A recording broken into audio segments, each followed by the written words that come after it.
Hi everyone, it's Jessica. Thank you for coming by today to watch my video. It is time for the Mystery Envelope Challenge with the Makers with Heart.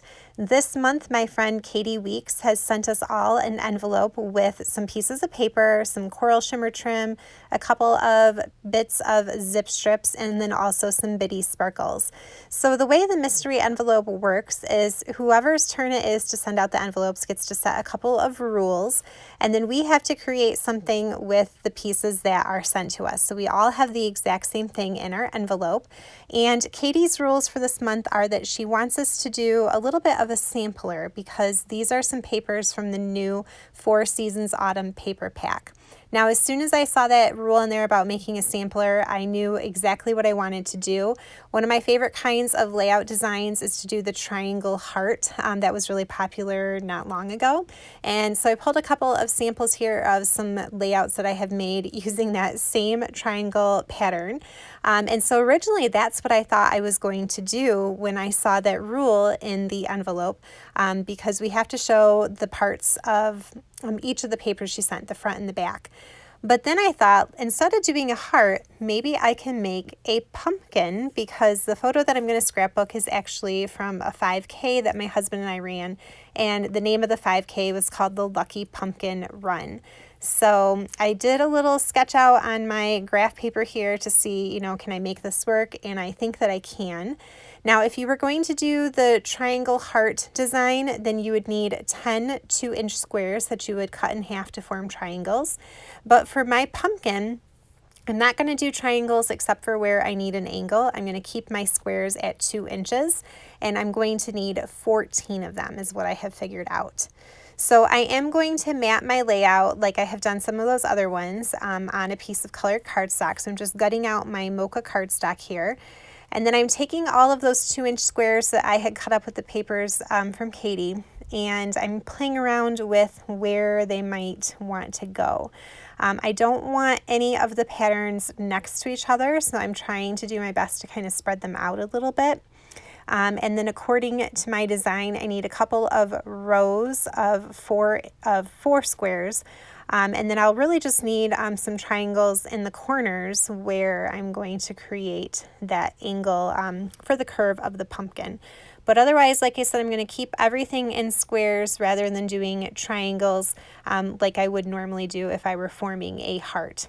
So in order to make those triangles, even if you were doing the heart layout, an easy thing to do is just to line up your paper on an angle so that each of the corners are hitting that track for your cutting tool.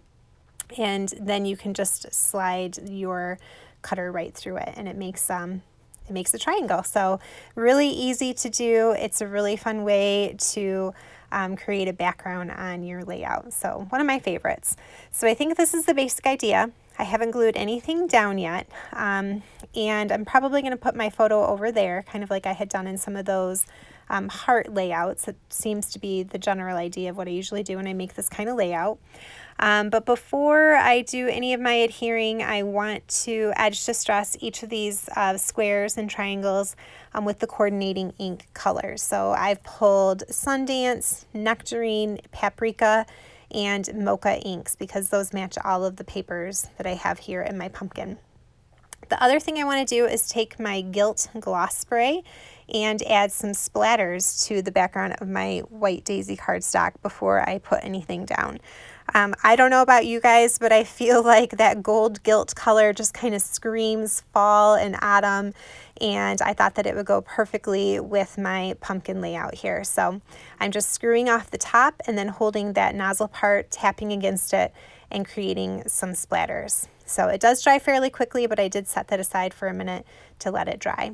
Isn't that so fun? Can you see the sparkle on there? I love how shiny and blingy it gets. And then I will just put that here on that mocha paper and get it all adhered down. There. Okay, and so now it is time to put the pumpkin back together. I will spare you. I won't make you watch me glue all of these squares down, but I did use my Versamat and my T-square ruler to try to keep everything as straight and lined up as possible.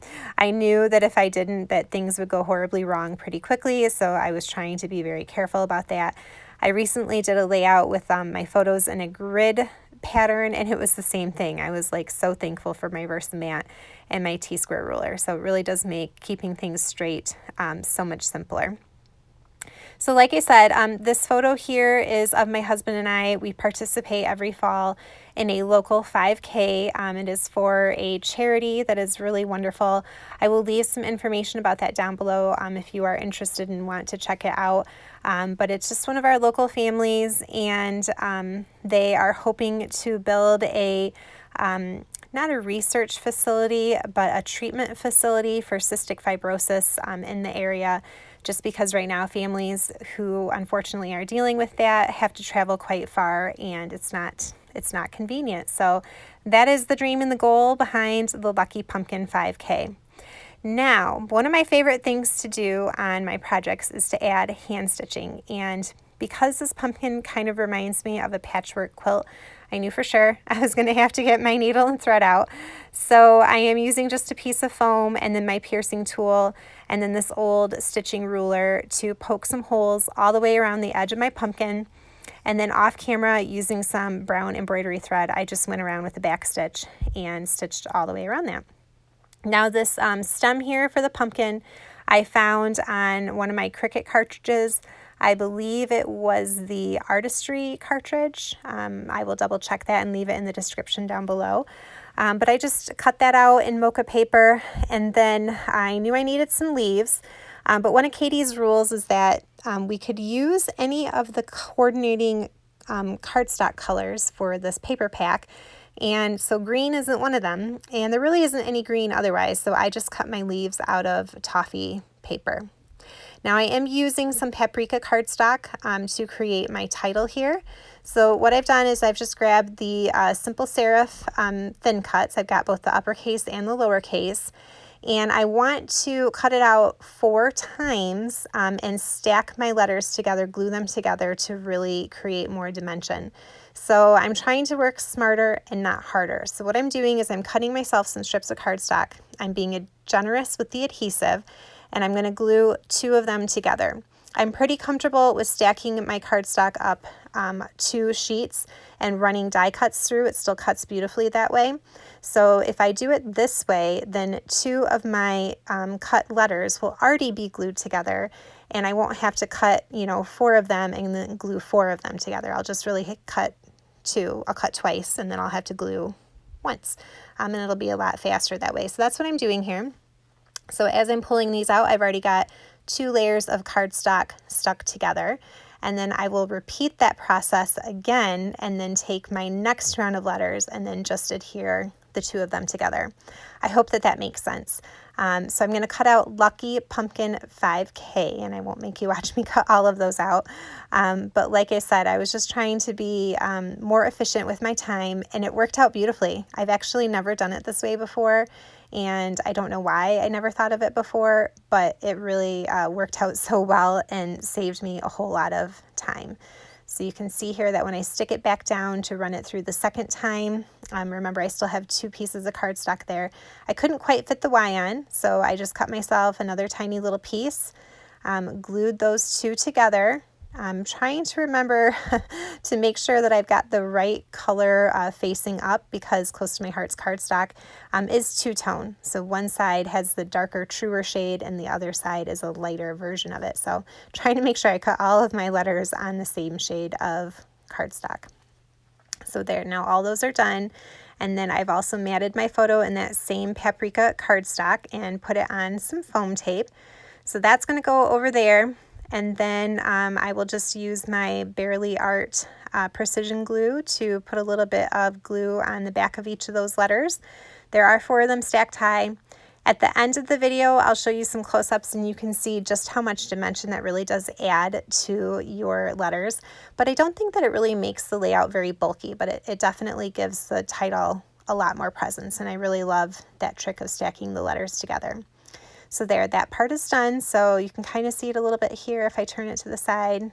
Lots of fun dimension on that. Okay, getting closer to the end.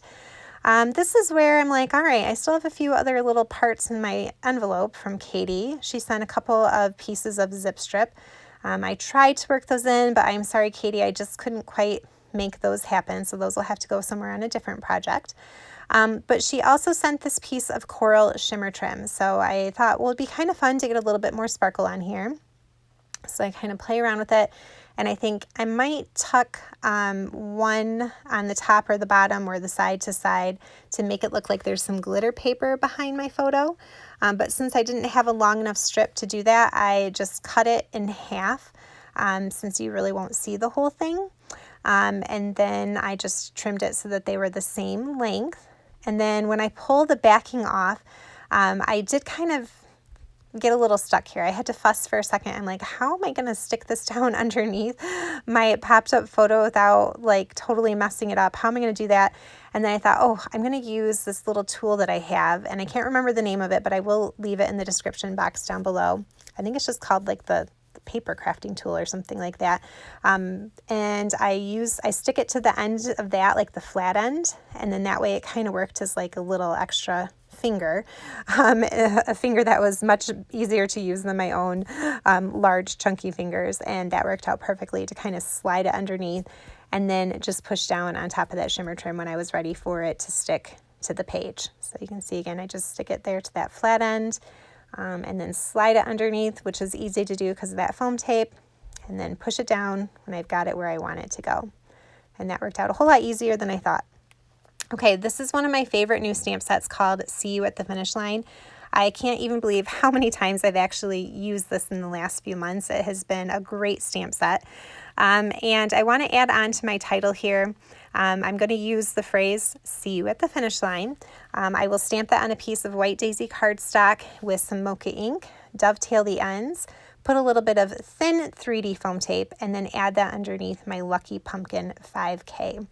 Now, I am a runner and my husband is not. About the only time that he runs is when he joins me on some of these races. And he just kind of pulls 3 miles out of nowhere. And still somehow he always manages to almost beat me. I don't know. I train like all the time.